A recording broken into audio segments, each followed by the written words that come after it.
Mtu atakapokuwa na kinyongo na chuki kwa ndugu yake Muislamu, anazuia ile kheri ambayo alikuwa anatakiwa amfanyie ndugu yake Muislamu.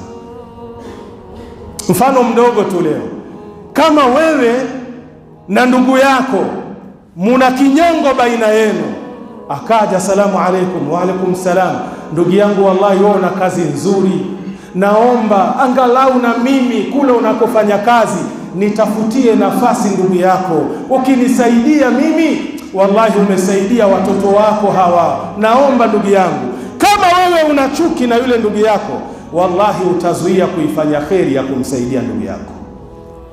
Ni wangapi leo wanawasaidia watu wa nje kuingia kazi, lakini mtu wa familia yake analia, anahangaika, hawezi kumshika mkono na kumuingiza kazini? Ni wangapi?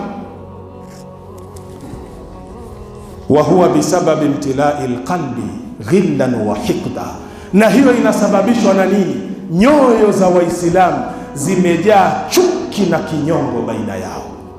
Ikhwata al-iman, ndugu zangu katika iman, wa man'u hadha an-naw'i min al-ma'ruf, na kuzuia kwa aina hii kufanya kheri na mazuri kwa watu, bisababi al-ghilli wal-hiqdi, ni kwa sababu tu ya chuki na kinyongo ulichokuwa nacho, yuhamilu sahibahu ithman kabiran, inambebesha mwenye tabia hiyo dhambi kubwa mbele ya Allah jalla fi'ala. Liannahu, kwa sababu ya mtu huyo, dhayya haqa Allahi, ameipoteza haki ya Mwenyezi Mungu, alwajiba alayhi, ambayo ni lazima juu yake aitekeleze, wa dhayya huquqa khalqihi, na ameamua kuipoteza haki ya viumbe vya Allah.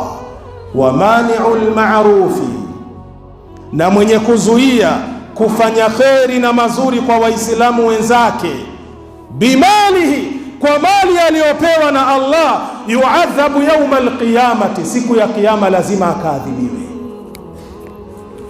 Qala jalla wa ala fi kitabi, Allah amesema kwenye kitabu chake, wataawanu ala albirri wattaqwa, enyi Waislamu saidianeni juu ya kufanya wema na kumcha Allah, wala taawanu ala alithmi waludwan, na wala msisaidiane juu ya kufanya dhambi na uadui baina yenu. Wattaqullaha, muogopeni Allah, inna Allaha shadidul iqab, hakika ya Mwenyezi Mungu ni mkali wa kuadhibu.